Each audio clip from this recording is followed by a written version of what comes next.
Naked Shamanism. Welcome to With Insights Radio. I'm your host, Iggy Garcia. I will take you on a journey across the universe through shamanism, metaphysical, and holistic. So sit back and relax and enjoy the show.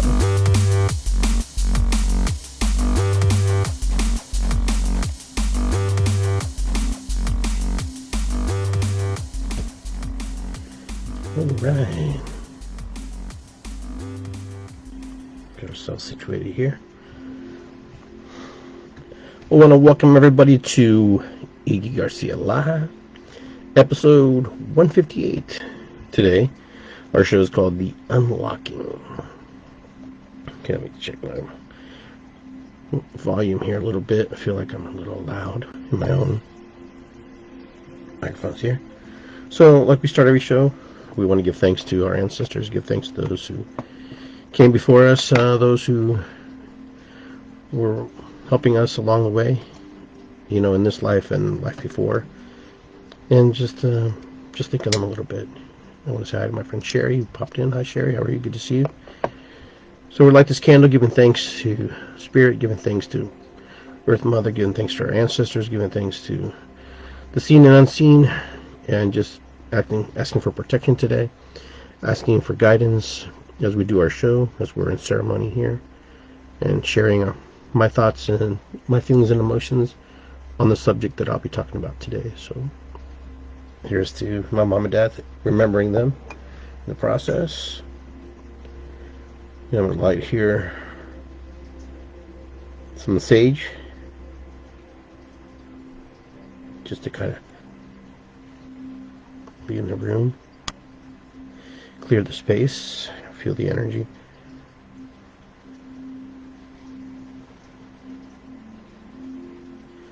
All right.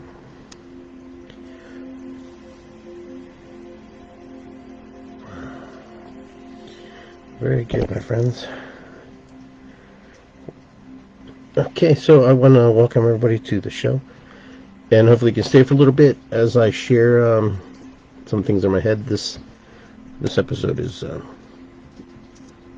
sponsored by Serenity Salt Spa. Go to serenitysaltspa.com. Check out our website. Check out all the stuff that we have on there. Book an appointment. Get in the salt room. Feel the beautiful salt cleanse and clear your sinuses and help your skin. And it's a cool thing to having. So, and I want to say hi to Christopher. Thanks. Greetings. Welcome to the show. So today I'm just here to talk a little bit about, what it means to unlock. The unlocking in shamanic terms. To unlock means to unlock. It's pretty simple. You get a key and you unlock it. But here's the thing. Sometimes we don't have the key. Sometimes we are working through the process of life, trying to figure out our way and work through all the programming that's been kind of put up there, and the program we've taken in and absorbed and kind of used into our system. And you got to remember where we come from. We come from parents, grandparents, depending who raised you. They have so many different belief systems. That could be religious, it could be spiritualist, it could be atheist, it could be just the whole different types of doctrines. All the friends that I have, they're a very eclectic group of people, and they all come from different backgrounds and beliefs, situations, scenarios, and things that mold them and create them and make them the people they are today. And a lot of it has to do, with all the things they've learned along the way, and the things they carry through their life as they move as adults. Carrying all that energy and all those belief systems and all the things and all the wounds and all the things that that are inside of us. Last week we talked about, actually it was a couple weeks ago, we talked about I am ESP, which is the intuitive, the mental, the emotional, and the spiritual, and the physical aspects, what it means to be a human being, and what that goes into, what it means to be your own guru. And for a lot of us, we do need teachers.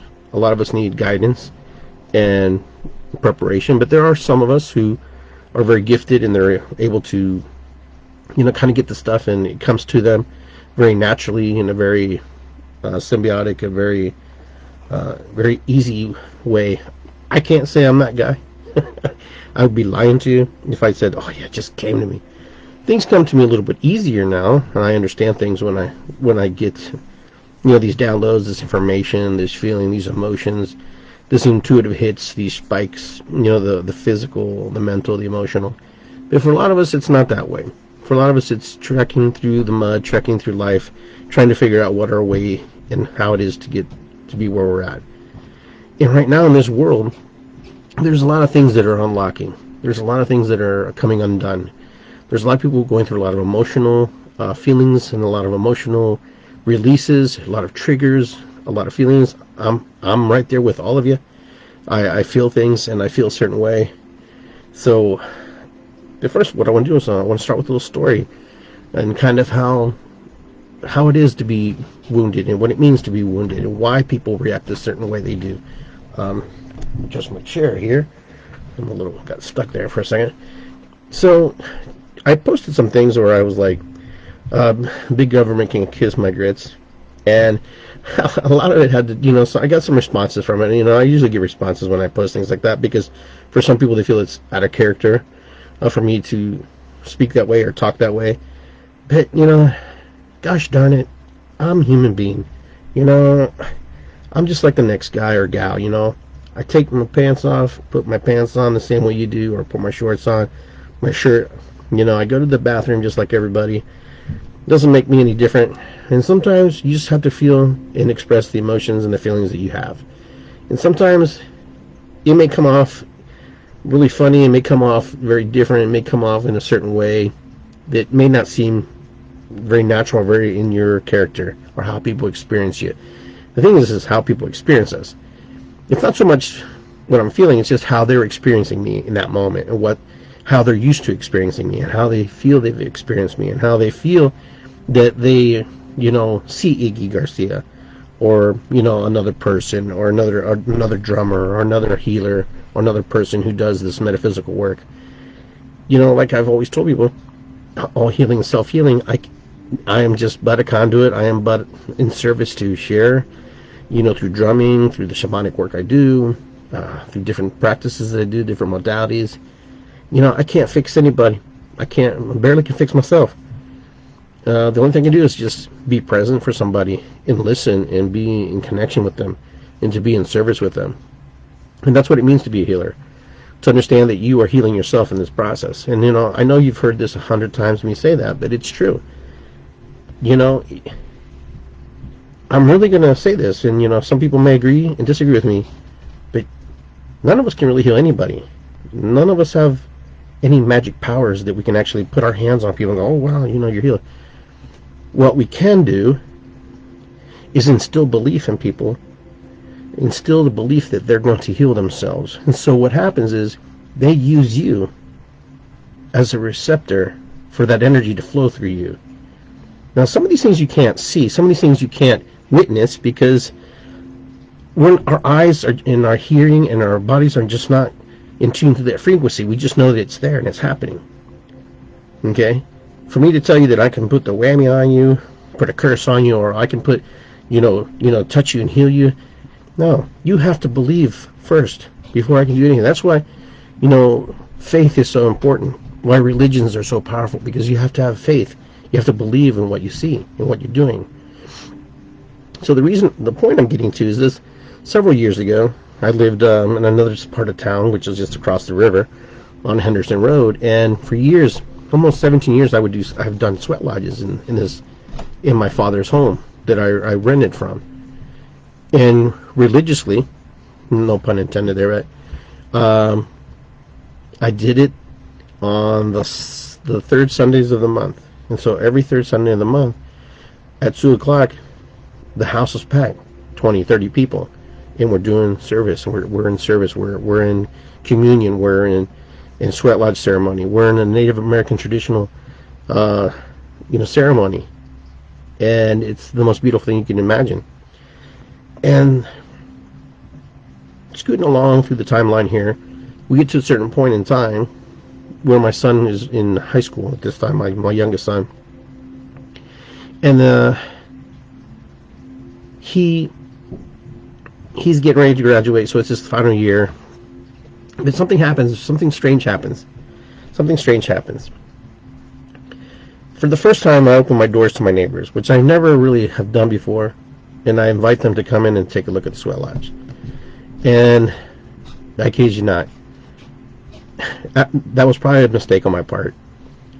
Just, I'm trying to be inviting. I'm trying to, let people know what we're doing, because, when people accuse you of doing witchcraft, that's somebody's religious belief, not necessarily mine, but, that's a religious way to express yourself. But it brought a lot of discord to my life, and to the lodge I was part of the Nemenhan Lodge, and part of the people who were involved in that with the Condor Eagle Society. And so what ended up happening was, the city came, where I lived in the township at the time, and the township came in and asked me if I had a permit for the lodge. And so I'm thinking, well, I didn't realize that a sweat lodge needed a permit, because it's actually a part of my religion, part of my, what I do, how I celebrate, and how do I commune with God and the Spirit. And it's pretty documented, throughout my work that I do. And, it went to court. Let me take that back. It didn't go to court. It was going to go to court, to environmental court. It was going to go to the environmental court. And, of course, I rallied my troops, and rallied my friends, rallied the leadership in the Nemenhan, and we got people to write letters. We got case files and different things, and, of course, Perry Township as well. And the reason we were doing this is not because I was trying to be stubborn or, trying to cause problems. I wanted to protect my amendment right, to freedom of religion. This is my amendment. This is an amendment, constitutional amendment, to be able to express myself. Now,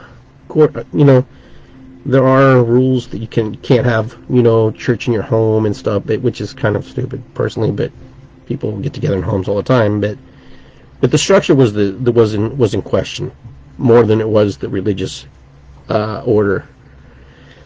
But here's the thing: knowing Native American stuff that I'm involved in, things change all the time. So the rules and the laws change according to that. So for a lot of us, it's being in two different worlds. So if we step out of our religious beliefs, and we step into the township's order, like, eventually we took it to court, and then the judge says, hey, figure it out. I'm not taking this case, basically is what you're saying, but it's not done. So Perry Township said, well, we need you to sign a gazebo order, which is like $25. And I didn't sign it. I didn't sign it because I didn't want to get into their jurisdiction. As soon as I sign that paper, I give away my rights, to what I'm doing. And I put my authority goes into, and it gives my authority to Perry Township. And Perry Township gets to dictate how the lodge looks, what it's going to be like, how it's going to be built, and then it totally just changes the structure. So at the end, Perry Township pretty much had to drop it. But here's the rub. Okay, even though we won our freedom to celebrate our religion, to do what we had to do, and to exercise that belief, what we couldn't get away from was Perry Township's orders to do all the unnecessary things they wanted us to do in the house. Paint the house, redo the driveway, cut down certain trees. They just made our life miserable. The grass got 3 inches high or 4 inches high. They would come and incite us before I even cut it. It became a nightmare for my father. And my father had to repaint the house, had to redo the whole driveway. See, what ended up happening was Perry Township was bitter and pissed off because they didn't get their way. But they did have authority to dictate things that are, part of the revised codes that they have, in order to make us do all the things that they had to do, which cost my dad thousands of dollars. And my dad was really upset with me, basically. He told me, he goes, you're gonna have to move. So I had to move. I moved in order to protect my dad, so they wouldn't have to, keep making him do all these other frivolous things that didn't need to really be done. But he did it anyways, because you know what? He's like, it's one of those things that you're not going to win. He says, when government wants to piss you off, when government wants to screw you, they'll screw you. And that's what he said. That's what came out of my dad's mouth, and I believe him, because I witnessed it. There are people who are in my life who were there when that happened, and they witnessed it. And this is, a township trying to dictate, and they figured out they couldn't, but they could dictate the other things, the orders, the codes, the codes to keep the house a certain way, or to keep the neighborhood looking good, because it's in Perry Township, but it's in Upper Arlington. Okay, so it's like our kids went to Arlington schools because Perry Township didn't have a school district. So that's why I was upset today. That's why I posted what I posted, because I remember that. It was very painful. It was very frustrating. It was very angry. And, the neighbors telling us that we're doing witchcraft, that we're doing things. We don't let our kids even walk past your house. Just the ignorance, okay, that came out of people's mouths about what we were doing, or how we were expressing our freedom of religion, and how we expressed our connection with spirit, connection with God, connection with Mother Earth, was taboo to these people, because it wasn't some guy hanging on a cross bleeding to death, because his father sacrificed him, So, I mean, here we are celebrating Mother Earth and Sky Father and giving thanks. And just because it didn't look like your religion, it caused me problems. Now, granted, I'm a Christian too. Most of you don't know that because I don't talk about it, because there ain't nothing to talk about. I don't go around bragging, and you don't go around bragging. You're doing this. You just do it. So these are the wounds. This is what I was trying to get to earlier when I was talking about the guru the guru inside. Who is the guru? The guru inside is our higher self. The higher self version of ourselves. The one that doesn't say, wear this shirt today, you look good in green. That's not higher self. Okay? Higher self is the one that you know when your intuition, your spirit, your body, all is in connection with that. When you can connect to that awakening, working through that pain that is associated with all those things and all those values and beliefs that we have absorbed from people in our lives. All of us are working through programming. There's not one of us who's, not fighting that. Every single human being here is going through some struggle, going through something that, is challenging them and working through them. Okay, so our intuitive, our mental, our emotion, our spiritual, our physical, all these things become compromised. Our intuitive woundings, what are intuitive woundings?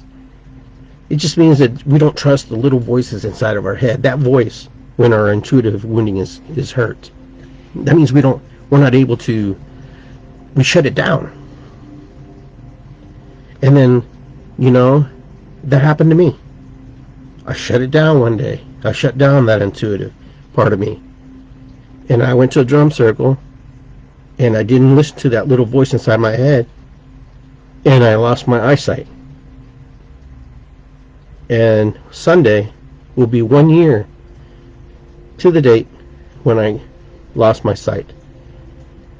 Now I have some of it back, but not 100%. What happened? I went to strap down a drum.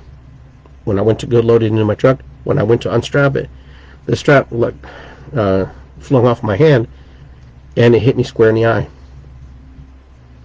And I'm grateful for my friend Kate that happened to come with me, because you know what? I don't know what I would have done, and I'm very grateful for her for being there. She was able to come with me. I had asked other friends to come, but other friends were too busy. They were too busy doing whatever they were doing. And that day I went fishing, and that day when I asked Kate to come, because she's one of my students, I teach her some of the things that I know, and she teaches me some of the things that she knows. And I'm fishing that day, and I haven't really fished this year, and I think maybe it's because of the fish, that fish. I casted a line, and I pulled out a baby carp. It was probably this big, little carp, and the thing was crying like a child. It was crying like a kid, like a little baby. She looked at me, and I looked at her, and I'm like, is this fish crying? She goes, yes, this fish is crying. I had never heard a fish cry before. The only thing I could attribute to is that we were connected into the frequency of the fish at that moment. I not really looked and researched up if fish cry or carp cry, but I have fished for almost all my life, and I've never caught a fish, and I've never heard a fish cry. Maybe some of you guys have. Maybe you have some experiences of that, but I never have. I never heard a fish cry, ever. It blew my mind. I was just like, and that was a sign. That was a sign that day. And I turned off my intuition, because the wounded parts of me were fighting me. Fighting me because they wanted to prove that they weren't wounded. No, I don't want to. We're going to fight through this. You know, sometimes you have to listen to that little voice that says, you know what, don't do it, don't go. And you shouldn't go. I'm going to tell you firmly and strongly, as a belief in the shamanic practice that I do, and the work that I do, if you hear a voice in your head and it's telling you that you shouldn't cross the street, or turn on the light, or turn on the light bulb, or don't turn down this road, or you hear a voice in your head, I'm going to tell you, trust that. There's some things that science can't prove. There's some things that science just can't understand. There's just some magical, mystical things on this planet that science and doctors just don't have the answer to. You just don't. Oh no, it's just in your head. Oh no. We write everything off in this country. I don't know how other countries do it, but I know in our country, we write off people's experiences. We write off people's emotions. You know, we write off people's feelings because there has to be a logical explanation for it. No, Mr. Spock, there is no logical explanation for it, okay, Mr. Spock? Because you know what? Sometimes it's feelings and emotions. That's why you're half human, and that's why you're half Vulcan. Of course, he's a fictitious character, but he's based on somebody's imagination, based on somebody's feelings and emotions, and how they feel about life sometimes. Sometimes we become numb, okay? We become so numb. That's the highest threshold of pain, becoming numb, you know, where we just totally disconnect from everything. Now, the mental part of us, the mental woundedness, is the inability to recall certain information from our lives. You know, all those little pieces and parts of us. That mental wounding is probably one of the most detrimental ones because it locks us out. And, you know, and here we are talking about the unlocking. You know, talking about how we're going to unlock. And I'm going to get to that in a minute. But our mental wounding, you know, is us just not able to recall things. You know, you ask people, oh, do you remember when you were 10? No, I don't remember anything. Because it was painful, because something happened. Did something happen? Maybe, maybe not. Maybe you just don't remember 10. But maybe the 10 was so painful that you don't want to remember 10. And listen, mental wounding doesn't mean that it has to be something detrimental. It could have been someone's words they said to you. Somebody said, well, you're ugly, you know, and then you carried ugly through your whole life, you know. And so these are these mental woundings. You know, these are these connections that we carry through life. And you know, for a lot of us, you know, we're either intuitively wounded, we're mentally wounded, all right, and then a lot of us are spiritually wounded. And what's that mean? That's you not feeling connected to spirit, to God, not feeling connected to anybody in the room, you know, feeling lonely, feeling disconnected from Creator. You know, that's that spiritual wounding, when you know you don't feel like you belong to anything, that you're not worthy to be loved by your Creator, that you're not worthy to feel the emotions or the feelings that are bestowed upon you.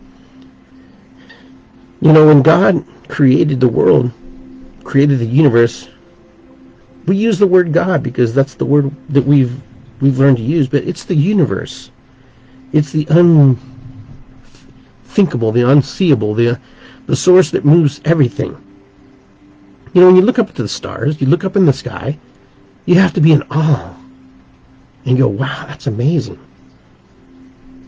Did someone create that? Did that just happen by chance? No. In my world, let's just put in Iggy's world, nothing happens by chance. That can't happen by chance. It's too precise. It's too beautiful for something just to come out of nothing. It's something that came and created something that visualized something much, who just has more vision and more belief and more creative power, more imagination than we allow ourselves to have. A lot of us where we are because we just don't want to enact our intuition. We want to hold on to the mental parts of us that are wounded. We want to hang on to the spiritual wounding because, when I went to Catholic church, they treated me wrong. When I went to Christian church, they all punished me, made me feel like I was bad. And, that's spiritual wounding. Your spirit, your connection. Your connection to all the things around you, to the people around you. Spiritual connection. So that's what happens to a lot of us. And then what happens? When you go through all the intuitive and all the mental and all the physical, well then sometimes we have physical woundings in our bodies. We're physically wounded, We feel it in our bodies. We store it on our back. Oh, my back hurts. Oh, my head hurts. Oh, my arm hurts. Or I just don't feel good. It's because we're stuffing all that stuff right in the energy. Oh, but Iggy, can you prove that? Can you tell me? Listen, when you get angry, your blood pressure goes up, right? And that affects things. The chemistry in your body changes. And things have to go. The cortisol builds up in your body. If you go the fight response, or if you get angry, the physical body really feels the pain. Most of us feel the pain because that's one of the first things that breaks down when we become awakened, when we become unlocking, because we are supposed to age and we are supposed to die. That's our destiny. We're supposed to break down. We feel the pain that we stuff inside of our bodies. And in shamanism, if you know shamanism, things about shamanism, people stuff things in their body, and that's where they become sick. I've had teachers who told me that cancer, you don't have to quote me on this, but cancer is the cells, our personal cells fighting ourselves, having an internal battle. And that's why it spreads, because it's a mutation, it's a creation.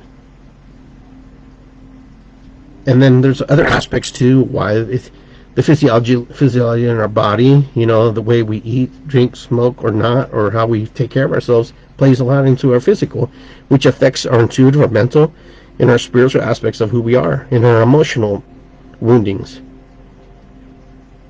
I am ESP. Intuitive, mental, emotional, spiritual, and physical. Now, levels of pain. Pain is a level of pain. Pressure, ticklishness, itching, tingling, and numbness. I mentioned those earlier. Those are the things that, those are markers that show you and tell you what you're feeling. So all of us go through this process. Every single one. None of us are exempt from it. Yesterday I was drumming on my drum, and I thought I broke my index finger. I just hit the drum a weird way, and I was in kind of crazy pain for a second. But there was something that just it got bruised a little bit, and so I just had to be careful, and I just drummed with my other three fingers and just kept going, and I worked through the process, but it's painful. It's painful. It was pain, and I felt that. But I fought through it, just like we all do. We fight through things, right? So how do we unlock ourselves? How do we get into the space where we are actually able to move and navigate? Well, number one, unlocking is also believing and understanding and believing in the things that you want to do. The main reason a lot of things we don't succeed in life and we don't get what we want, including myself, is because we are wounded. And the wounding blocks the locking. So if I told you that you're going to unlock everything in one day, no, it's not how it works. You unlock pieces and parts of yourself. You unlock them and you bring them to the surface. You bring them to the present moment in order for you to see them. Now you can also lock them up again and put them inside and store them for another day to observe. And that happens with a lot of people. A lot of people, see it and then they're like, nah, I don't want to deal with it. That's too much. It's too hard. It's too difficult. But then there are people who are willing to unlock, willing to go, I'm going to work on that part of myself that's wounded. I'm going to work on that part of me that I'm not even sure what it's about. But here's the thing. Every human being on this planet is intuitive. Every human being on this planet, okay, is empathic. Every human being on this planet is mental, emotional, spiritual, and physical. Every single one of us. And all of us are always working to unlock the pieces and parts that are stifled. You know, sometimes you may not think you're stifled, you may think you're not locked, but you are. When people call you asshole enough times, there's something not right. You know, when someone says that, you know, oh, you're such a wonderful person, you're such a great person, what do you lock out that you don't want to show people? It goes both ways, my friends. You know, you could be completely dark and you can be completely light. Perpetual light is not a place you want to be. You know, perpetual darkness is a place you don't want to be, because it's too extreme. You know, most of us look at people who are in the perpetual light, they're stuck there, and they're like, oh, the world is great. Oh, bless you. Oh, God, you're just beautiful, amazing creature. You know, and then they never come out of that state. And then, you know, people like myself and other people like I know are like, what the heck's wrong with this person, you know? Maybe there's nothing wrong with them. But being stuck in perpetual light means that you're not willing to see the darkness and the shadows that you cast on other people. Because also you being so in the light, okay, you cast shadows on people. And then people start in the darkness, people who are grumpy, hey, F you, you know, I don't give a shit, you know, blah, blah, blah. Get that out of my face, you know. They build walls. Those people build walls, and those people build walls. You have to find the gray. I'm a firm believer that there's a gray area, okay, and that all of us can go, okay, I can see the light, I can see the gray, I can see that this person, I can understand this, what's going on with this person. You know, it's not being like ignoring the fact. It's observing the fact, what's happening. Even though it's real painful and hard sometimes to sit here and watch someone navigating complete lightness and watching somebody go complete dark. Because, see, every extreme has its opposite. Is one person's moving to light, the other person's moving to darkness. It's the law. It's the laws of, you know, of the universe. When the sun goes down, the moon comes up, or the night comes up. It happens. It just does. That's why we have, you know, darkness. That's why we have light. That's why we have people who do good things. That's why we have people who do bad things.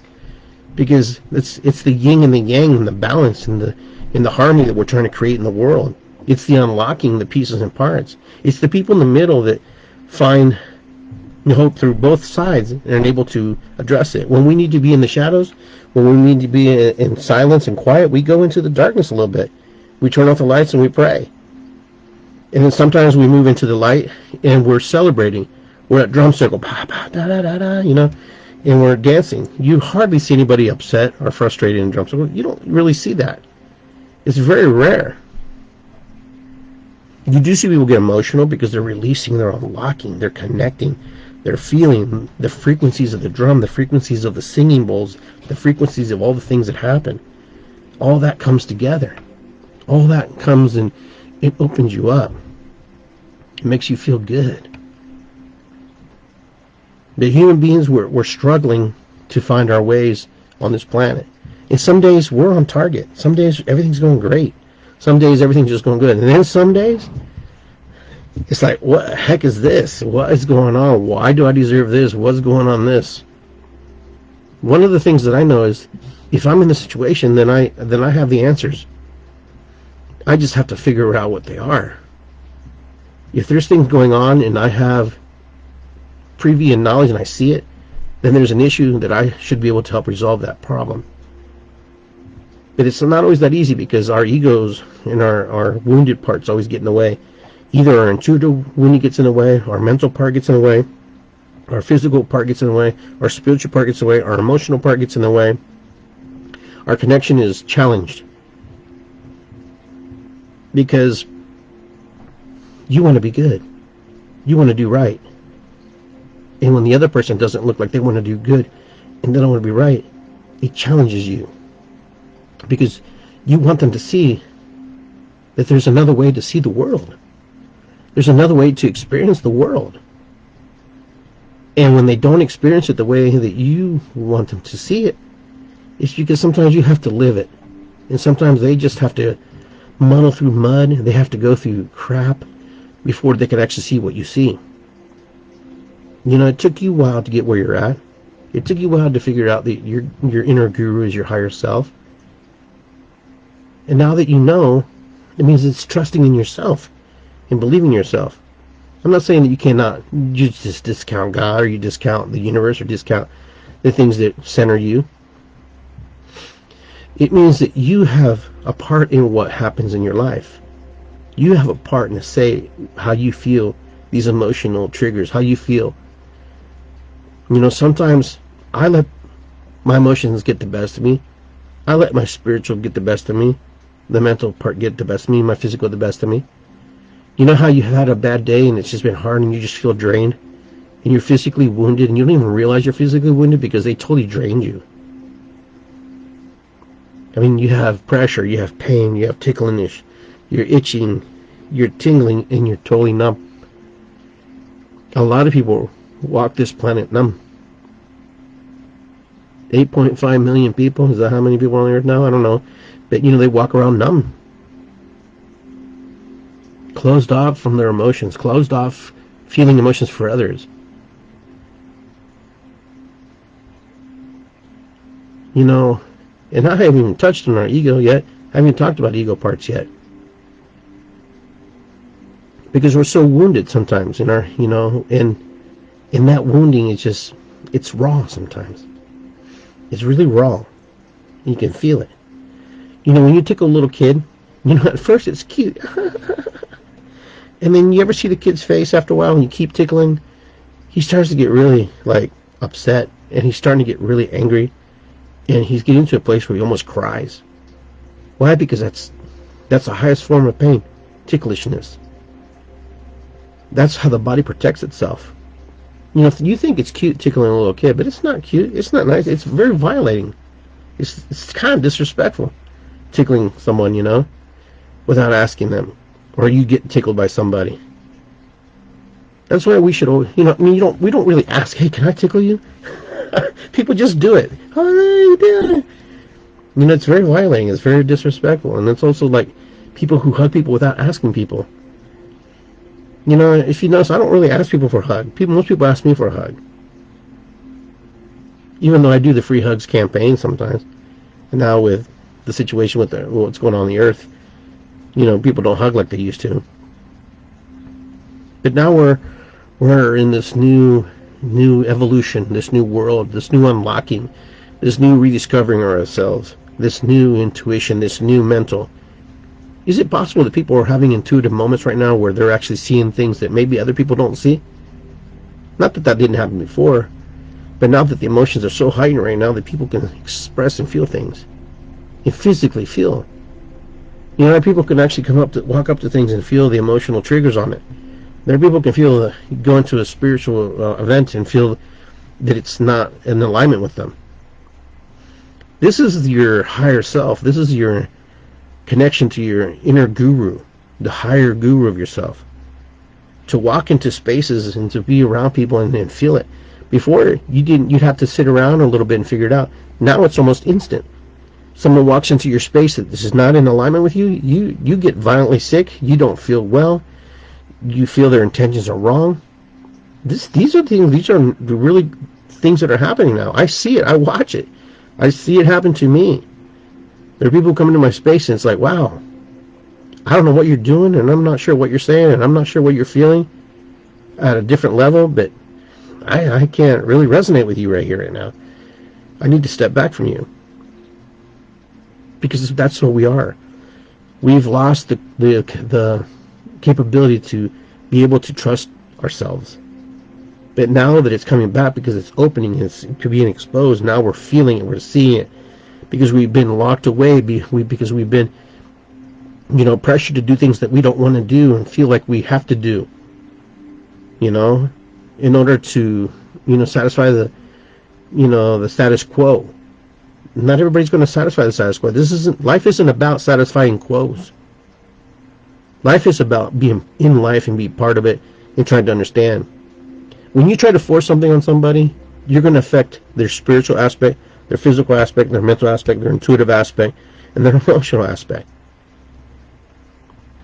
Because that's we're human beings. That's how we were designed. We were made in the image of our Creator, whoever you believe that is. That means if it would be logical to say, if we're made in the image of our Creator, that our Creator is intuitive, our Creator is mental, our Creator is spiritual, our Creator has some type of physical, and our Creator is definitely emotional. You know, it depends how you want to dissect and pull it all apart and what parts you want to look. But the cool thing about it is that we are all part of the same soup. We all come from the soup. We're all from the clay. We're all from this earth, this planet. All of us. There's not one of us. There's not one person here, unless you can prove to me that you come from someplace else. That you come from this Mother Earth. You come from the tears of the heavens. That you're part of this mixture. Scientifically, people think we evolved and we came. We started walking one day and here we are. There are other people who believe that God just made us and here we are. Regardless of what I'm here, I'm not here to dictate or, present a situation where I'm not here to dictate your belief system. You have your belief system, that's it. Own it, honor it, and respect that other people don't have the same, sometimes, beliefs you have. When you start to believe when you let other people believe what they need to believe, the world becomes an easier place to live. The problem is if you want to bring someone to your side, well, telling them they're stupid and they're wrong and then they're ignorant and they're stupid, it ain't going to help. And education is one of the things you have to use in a way that's very inviting, because you know what? Listen, there's a gazillion doctors, a gazillion scientists, a gazillion waitresses in this planet, a gazillion janitors, and they all do their jobs differently. They all have their techniques. There are different drummers that they all drum differently. Some drum African style, some Latin percussion style, some drum tribal style, some are samba players, some just play what's in their heart, and they hit those drum and those rims the way they feel called to by spirit. If we're going to get into the nickety-knack of what drumming is, for example, then we defeat our purpose. Now, when we're trying to be precise in what we want to learn about drumming, that's a whole different game. For example, the drum circles example. Use an example. The drum circle, our drum circles, those are tribal circles. Those are the tribes. Those are the people that come together, who are like-minded, who want to just feel and express the feeling, the emotions of releasing and sharing their heartbeat. It's not samba. It's not Native American. It's not African drumming. It's not who dictates. It's not. We all share our beats. We all share our drums. So it's really frustrating when people just tap their drums and they're good drummers because they don't get to share their way, because they are able to express themselves, because that's not the way they do it. Well, you know what? In England, they drive on the other side of the road, okay? In America, we drive on the other side of the road. You get used to it. You learn. Try something different. Try something, that's different. Be a little creative. Why did 300 people show up at Ash Cave to drum? Because they're all wounded. They're all intuitive. They're all mental. They're all emotional. They're all physical. They're all trying to find a home. They're all trying to find a right way to express themselves, because they can't express themselves in the real world, because the real world doesn't sometimes allow you to express yourself how you would like to express yourself. The real world wants to dictate what life is supposed to be like. The real world wants to tell you, if you don't do it this way, you won't have a job, you won't be working here, or you won't make it, or you won't have any money. But when we're in circle, when we're drumming, it's the most beautiful thing ever. Nobody owns drum circles. Nobody has the patent on drum circles, because every drum circle is different. Every drum circle is unique. Every drum circle is supposed to be unique. Every drum circle is supposed to be its thing. I drum with a big ass drum because I love drumming that, but I don't go to someone else's circle and take my big drum, because it's not my circle. It's disrespectful. Unless they ask me to bring it, that's a different thing. But when I'm doing a facilitation, you come there because you want to be part of something. You want to learn something. You want to feel something. You want to use your intuition so you can release the wounds in your body. You want to release the mental wounds. You want to let go and recall the beautiful things about your life. You want to connect. Because the pain that you've associated with your body and your life, the drum helps release that. You want to connect to spirit because you've been disconnected and wounded and not feeling like you belong to something. And then you come to the drum circle and you become part of something. You're entrenched and you become one with everybody in the circle. It's not Iggy's drum circle. I don't own drum circle. No, it's our. You always, when you hear me, I always say it's our circle. I'm just the guy who drives it because that's what shamans do. They drive the bus. If you know anything about shamanism, the shaman drives the bus so you can have the experience. So you can look out the window and you can hear that beat you need to hear. Just like when the shaman takes you on an ayahuasca journey, the shaman's on the ayahuasca too. And he's singing his songs and playing his drum, playing his flute, smoking his pipe, right along with you. That way you can heal the physical aspects of yourself. When we're in drum circle, we're healing the wounds of our body as well. You feel generated and you feel exuberant when you're done. You don't want to even leave sometimes. That's how a drum circle should be. And I always encourage people, make your drum circle. If you want it to be a certain way, then make your circle. You go out and make your circle. And you know what? Many people have done that. We have them in Dayton, we have them in Cincinnati, and all those people used to come to Columbus and drum. But distance was an issue, and that's why they created. Because we have to encourage people to have drums. This whole world should be full of drum circles. And then we created the 1,000 drummers so we can all congregate together and come together as a family reunion. So we can all share in the love of drumming that we love. In the dancing that comes with it, in the emotional parts, the spiritual parts, aspects of it. If people don't see that, then they're looking for the wrong things. They're looking for the wrong connection. If you're there to disturb the connection, you shouldn't come to drum circle because you know what? You're going to get bothered, you're going to get triggered, and people won't ignore you because they don't want to deal with drama. They want to feel the love and the compassion and the emotion of what it means to be in the drum circle. And for me, drum circle is the most powerful medicine that I have in the arsenal of my work, along with the other works that I do with the sweat lodge work and all these different things. When I do that meditation at the end of the circle, I know people walk away and leave, and you know what? It doesn't matter. They're done. They got what they needed. It's not, for me, it's not disrespectful. For me, it's not upsetting. I know that not everybody's into it, and I get that. But I offer something that you may not get in another circle. Other circles will offer things that you don't get in our circle. And this is why all this stuff ties in, because you know what? I'm in connection with my higher self. My higher self tells me what I need to do. I trust my higher self. And that's why I do the drum circles the way I do them. That's why I invite everybody to participate.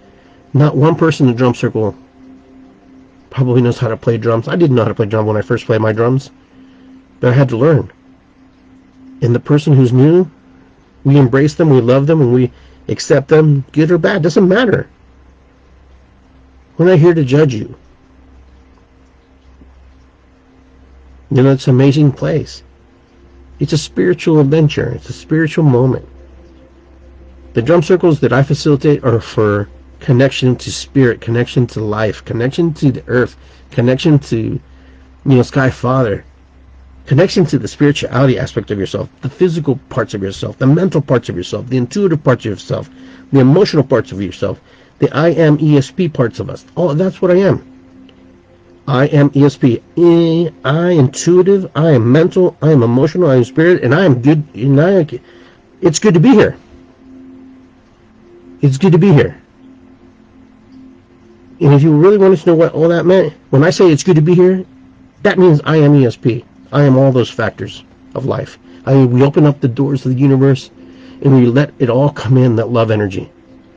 And all the things that we don't desire to keep in our bodies, in our mind, in our spirits, we release it to spirit and we release it to Mother Earth. It goes down.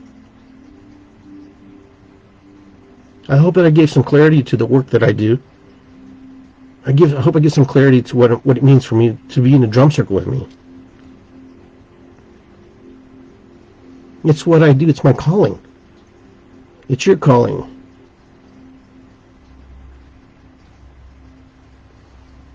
It's not just entertainment for me. It's not just showing up and just doing. It's my passion. It's my love. I don't know what I would do without it.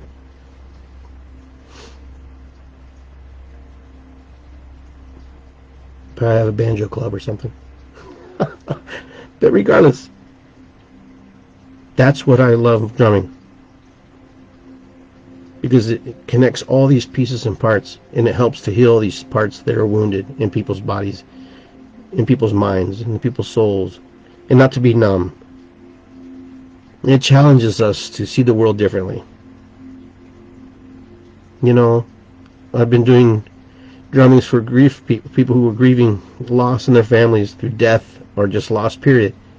You know, and it feels bad that we can't do it right now because of COVID, but that's one of the most powerful moments in my life, to see another person, another version of myself crying and expressing love and emotion and releasing, letting go, and trusting a total stranger to help them, guide them in a celebration of life.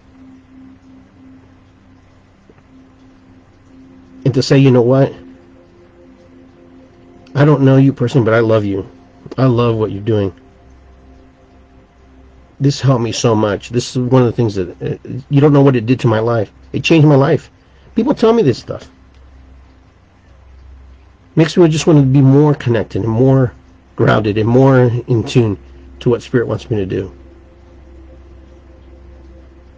I've had people give me shit. Oh, why do you do all that stupid spiritual stuff at the end? I just smile. I'm like, well, there's, brother, sister, you have some work to do on yourself. I can't help you if you're not really ready to be open to that process. It's what we do in our circle. When you come to, to the circle that I host, magic happens. I believe that wholeheartedly. I believe that with all my might, that magic happens. And when my friends show up, Putzi, Kate, Hayden, Mary, Anthony, all my friends, when their family shows up, when they're present, when those guys come in, it just it elevates the energy even more. Why? Because they get it. They understand what we're doing. They understand that it's not about us. It's about everyone else in helping them find their way. That's why we love what we do. That's why I love what I do. And then Saturday, tomorrow, we're going to be our last drum circle of the season at Greatest Reservoir, and then we'll move indoors. Because that's kind of how it works. We cycle through the energies as well. Now we're getting ready to go inside, bundle up. It's getting a little cooler.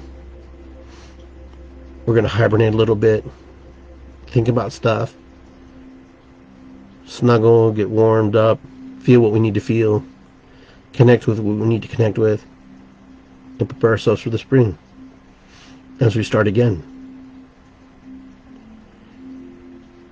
My friends, don't give up. Don't quit. Don't quit on yourself.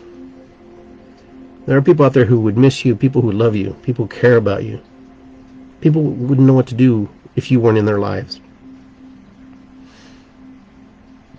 If you have to leave, if you have to go, be gentle on yourself.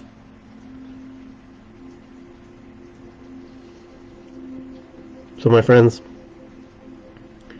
I just want to say thank you for being here with me tonight and sharing my feelings, my emotions, and what's in my heart. get to share some of the knowledge that's been shared with me over the years, and the knowledge that's been given through spirit to share with you. It's like a blend, There are human beings who are here to teach you, and there are connections to spirit here to teach you. And I'll finish with this. Today I woke up, I went out the back door, and there was 5 deer there, and there was a big buck, and it was the family. And then was my dog on the leash, and she went out and she ran and she stopped and she's like, "Whoa, that's a big dog." And Lulu was like, "Wow, that dog's bigger than me." Lulu was like, it's almost like it's like the buck gave her a stare. He stared at her. He gave her this stare. And Lulu just like totally subdued Lulu. So Lulu just went. It was pretty powerful to witness that. So I'm going to tell you a little story real quick before we close here. The other day I was hanging out with one of my students, Hayden, and we're going through the woods, we're trekking through the woods, and, I'm showing him new things. We came upon this, actually, I already knew where it was, but I showed him the little fortress that somebody built, look like a little sweat lodge that my friend Kate had found. And I was showing him the property, showing him the area, teaching him about sweat lodge ceremony, because we're going to be doing a sweat next Friday. And just kind of going through those parameters with him. And then we left. And then we went down by the river. And he's talking to me as we're cutting through the woods, how he really wants to do this work and how he really wants to be part of it and how he really wants to, be open to the process and what he wants to do with his life. And then we get to the water and we start skipping stones. We were skipping them around. And then finally, we start throwing stones at this rock that's out in the middle. And we're both throwing them, We must have thrown 100 stones. And then I go, "Hey, you think you can hit that rock?" And he's like, "Well, we can try it." And, our technique in the beginning was, too linear. It was like too straight versus, how we were trying to hit it, and we weren't having any success.